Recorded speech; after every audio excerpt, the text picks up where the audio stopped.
In this video, I'm going to show you how to install the metal J channel that goes around the metal ceiling. And if you're new to this channel, my name's Josh. The channel's all about DIY to save a ton of money. So be sure to subscribe, ring that bell so you get a notification every time I release a new video, and hammer that like button for me. That's all I ask in return for making this video.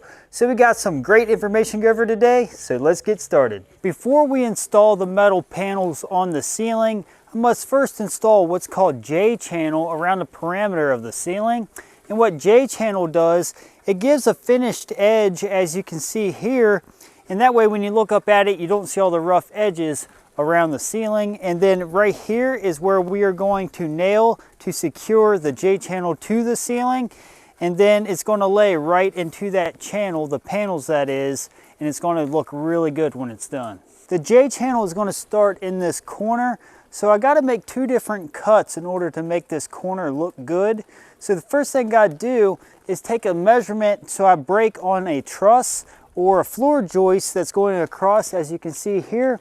And that way when they overlap, you're going to get a nice way to secure the J channel. I'm going to have my helper hold my tape tight against the wall.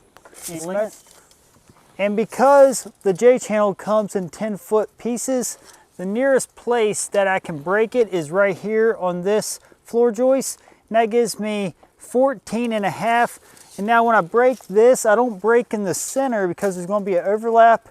I actually break it to the edge of the truss or floor joist.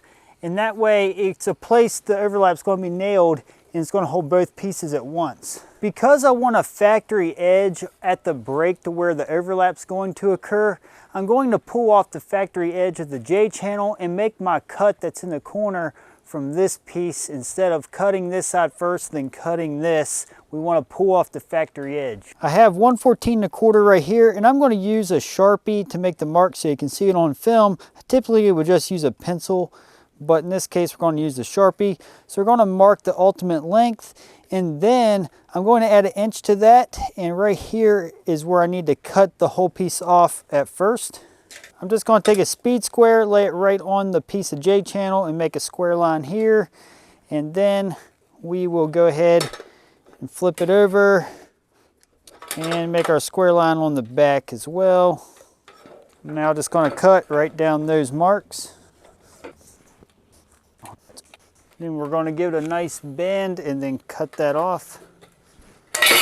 I'm now going to make a mark here with a pencil. And then the same thing, we're going to come back and transcribe that mark around the side. I'm now going to cut down that square pencil mark. And then we're going to cut down this square line.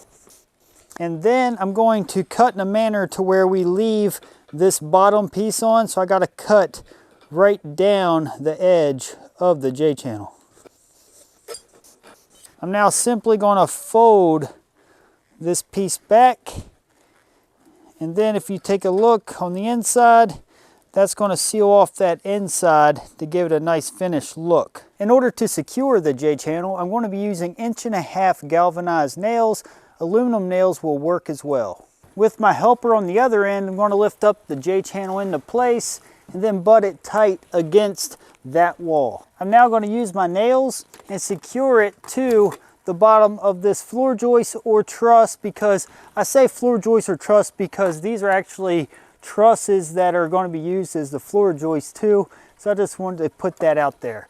So now we just nail it right on the nailing flange and into that truss. And you want to make sure you're tight against this wall as well before you nail on the J channel. I'm now going to nail at every one of these joists.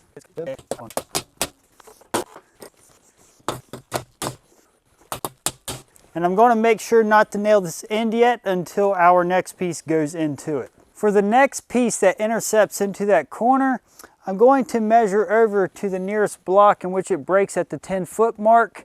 So that way we have a solid joint, just similar to how we had to break on the floor joist. So I'm going to get a measurement from that wall to the edge of this block.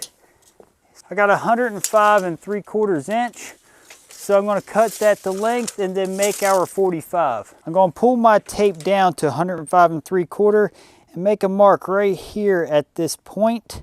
And I don't need to make a mark straight down it. That's going to be the corner of our 45. I'm now going to take my speed square, place it on that mark as the pivot point. Then we're going to pivot over until we have a 45 degree.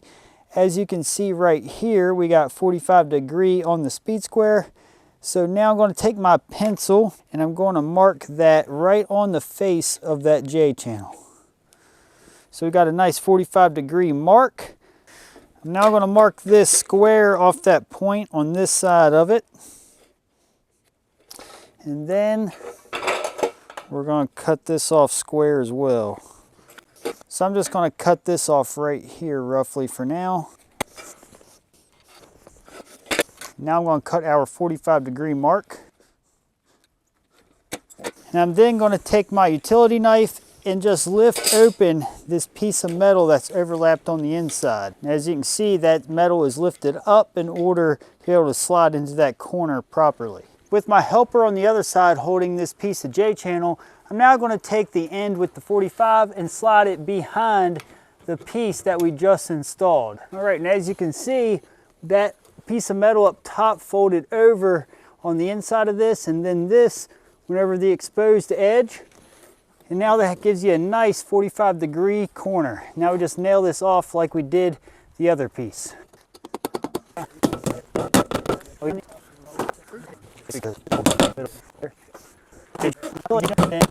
I'm now going to show you how to cut this to overlap the pieces that we already installed. Because this J channel is a little bit longer than 10 foot, I'm going to measure, and as you can see, I'm going to come back about 1/16 from the 10 foot, and you'll understand more in here just a moment. But my true length, I need it to be 10 foot.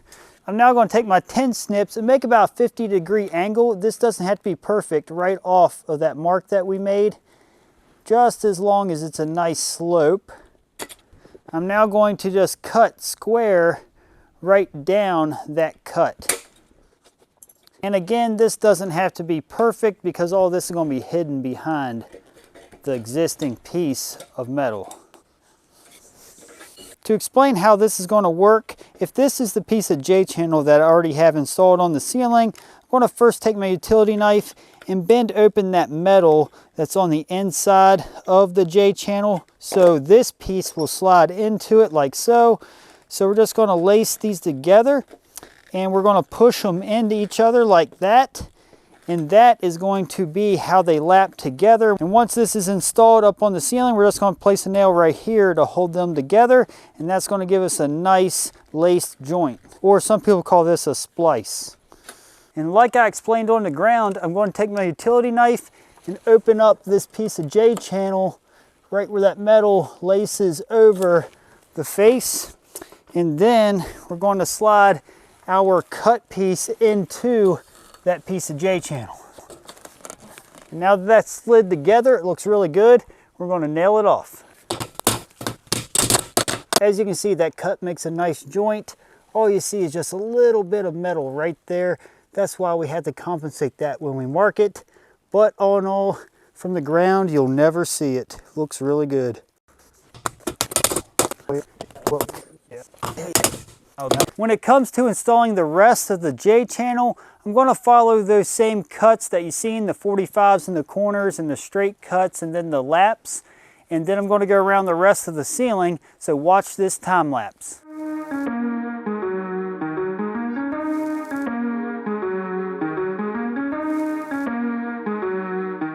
Just so you're aware, you don't have to worry about expansion and contraction like you do with vinyl siding when installing metal. It expands and contracts some, but not nearly like vinyl does. Also, there are different channels similar to vinyl when installing metal, such as F channel and the J channel like you see here, so keep that in mind if you're going to be doing a building in total metal. If you'd like to see exactly step-by-step how I installed all of this metal ceiling, check out this video. It'll help you out.